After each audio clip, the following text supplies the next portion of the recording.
हमारे पास टॉपिक है फिजिक्स का रेजोल्यूशन ऑफ वेक्टर फोर्सेस।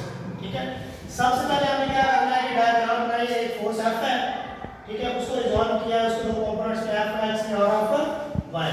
अच्छा, उसके सबसे पहले आपने इस डेफिनेशन को लिखना है कि divide a force into its components is known as a resolution और force of a vector.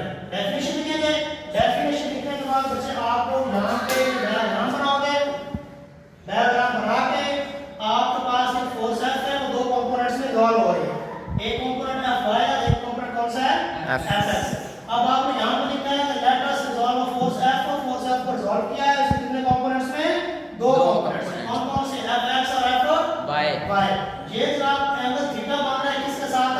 x axis के साथ। इसका एक्सप्लेनेशन क्या है? x और y components can be practically drawn. जहां पे आपको टिप से परपेंडिकुलर इधर ड्रॉ करना है, ये मान जाएगा Fy, और यहां पे ड्रॉ करेंगे क्या बन जाएगा? x मान जाएगा। ठीक है, और दीस आर द कंपोनेंट। ये x कंपोनेंट है और ये कौन सा कंपोनेंट है? Fy component. ठीक है, यहां पे बेटा आपने फिगर में मिसाल बता दी कि पेंडुलम क्या है कि यहां पे देखें Fx है और Fy है, उसको हेड टू टेल रूल के तहत ऐड करें तो हमारे पास क्या आता है? F आता है। ठीक है, ये एविडेंट है। तो प्रैक्टिकली हमारे पास Fx और Fy को जब ऐड करते हैं हमारे पास क्या आता है?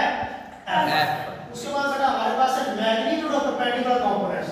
इसकी मैग्नीट्यूड कैसे फाइंड करनी है? ये देखिए इस ट्रायंगल में हमारे पास ये बेस है, ये परपेंडिकुलर ये क्या है?